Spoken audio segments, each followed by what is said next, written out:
I do not think Rishi Sunak will be Tory leader by the time of the next election. I think the mood amongst Tory MPs, I think, is turning. I think there have been a number of triggers for it. Just listening to Kate McCann talk to you earlier as well about the fact that Tory MPs knew throughout the day that at some point Downing Street would have to get a grip of this race row and call out the fact that these remarks from Mr. Hester were racist, alleged remarks from Mr. Hester were racist. And eventually, of course, they did, but it took them a whole day. The budget last week was a complete non-event, falling to 18% in the polls, losing Lee Anderson. Day after day after day, it's getting worse for the party. I do not think this can go on. I don't know how it will happen, but I'm now on balance of the view that Sunak cannot do politics. He cannot do politics. Yes. A nice man, but he can't do politics. And the party will not go into an election with him as leader. Tim, that is not just a thought for the day. That is a thought not just for the week. That's a thought for the month or the year so far. Yeah. I mean, it is a big thing to say, and you wouldn't say a thing like that. I've been thinking. Likely, I know you've been no particular fan of Rishi Sunak. Yeah. I know you think he's a decent guy. Yeah, I do. But you do not rate him as a leader or a prime minister of this country. You've been clear about that. Yeah. Something's changed in the conversations you've had and the quality of those conversations, and I suppose with the people you're having those conversations with. They are senior people, they're cabinet ministers, they're backbenchers, and there is a lot of willingness. People do not, the average party person does not want to have to go through a change of leader again. They've wanted Rishi Sunak to succeed, but they're reluctantly sort of coming to the conclusion that it's just not working. And the 18% opinion poll rating last week, that was an uncommonly low rating. It was uncommon, but it fits a pattern. I think in the Spectator poll of polls now, for the first time, didn't happen in Liz Truss's leadership. They're now the Tories at 24, below 25. They've never been below 25 before. So Liz Truss was got rid of with better opinion poll ratings, better personal ratings as well. And my preference would be at some point, perhaps after the May local elections, which I expect will be disastrous for the Tories. I don't think the Tories will go for a general election in May. Maybe they'll act then. And I hope that Rishi Sunak would quit rather than be forced out. But I can't see the Tory party allowing this to go on. So interesting. Just as you were coming into the studio for our Pino and Friends chat, I was looking at a report that the Prime Minister's been in with Graham Brady, which, as far as I could see, seemed to be nothing is routine now, but it seems to be a relatively routine meeting about the mood of the party, where they are, a bit of a stock take. In the light of what you're saying, I was wondering, it's maybe one of those meetings with the man in the grey suit. I don't know. I think partly it was Theresa May stepping down on Friday as well, sort of crystallised because she basically quit after Graham Brady had gone to see her. And I wonder whether it's time for Rishi Sunak to do a Theresa May and leave before it gets too bloody. Do you think it's got to the point of the fabled, the cliched men in grey suits saying something? I hope so. And that would be Rishi Sunak has done his best. He's not made the mistakes that Liz Truss arrogantly made.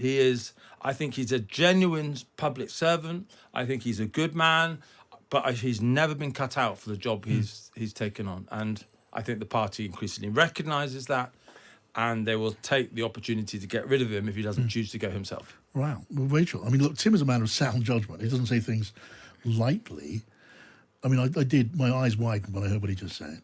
Did yours? Does it ring any bell with you? So I think the chances of Rishi Sunak standing down are low, because I think that if he's put in that position, he will choose to go to the country rather than step down as Prime Minister, because that gives him the chance to sort of fight an election. And I don't in any way want to take away from Tim's assessment of how dire things are and what the mood in the party is like, and the mood in the party is pretty bad.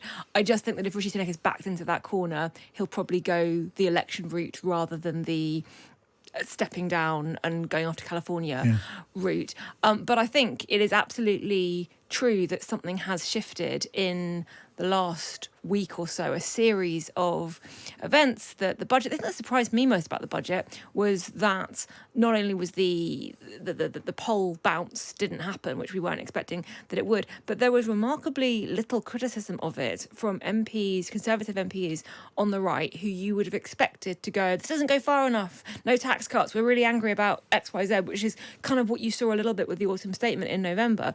And they just sort of shrugged. And I was at this gala dinner for the Centre for Policy Studies 50th anniversary, the evening of the budget, 500 people in the room, Conservatives from all different parts of the party, all different traditions, MPs, former SPADs advisors, everyone. And there were those from the One Nation group, those on the right, those sort of on the more Liz Truss, free markety wing of the party, those in the more sort of new Conservative wing of the party, that huge range. And Rishi Sunak spoke, and the moment of lowest energy over the course of this sort of 3-hour evening event was when he was speaking. And all of these, I was looking around the room, and all of these Conservatives from different traditions in the party were looking at their phones, kind of whispering to each other. One SPAD said to me it had real supply teacher energy. And this was Sunak speaking to a room full of Conservatives, full of friends. And just and it wasn't like it was a low energy event overall. There was very interesting, lots of interesting conversations going on. The mood was actually quite upbeat. There wasn't a sense of despair, but there was a sense of just disinterest when the Prime Minister was speaking. And I'm not sure it's possible to recover from that when you've lost a room that is a room of your political allies. It's another really interesting observation. I mean, I'm conscious now we're in danger of getting several jumps ahead of ourselves here. And if I read you correctly, Tim, this isn't based on a comprehensive scientific survey of opinion in the party. This is instinct. It's the smell of the wind. Just at the moment. You haven't got a Grant Shapps style spreadsheet, which is telling you that this is where we're going towards what was the end of Rishi Sunak. But you feel something has changed and something very serious. So with that in mind, just doing the hypothesis of a general election, even were it to be the case, the Prime Minister decides, okay, look, game's up with me, we'll have a general election.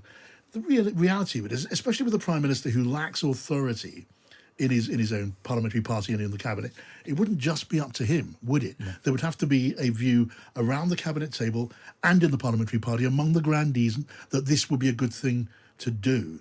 And I wonder if that would be judged to be, in those circumstances, of a Prime Minister saying, OK, I gave it my best shot, time to go. Would that be the appetite, I wonder, Tim? What do you think? I think what Rachel just said about the way he could save himself from a contest is to go early to the country. But then what you've just come back with is incredibly important. Would he be allowed to? Because, yes, constitutionally, it is the Prime Minister's prerogative to choose when to go to the country. But it would inevitably be discussed at senior cabinet level before that decision is taken. The inside Tory machine will have to be prepared for that election, countdown moment. And so he can't just cut and run, if you like. It will have to be a collective decision.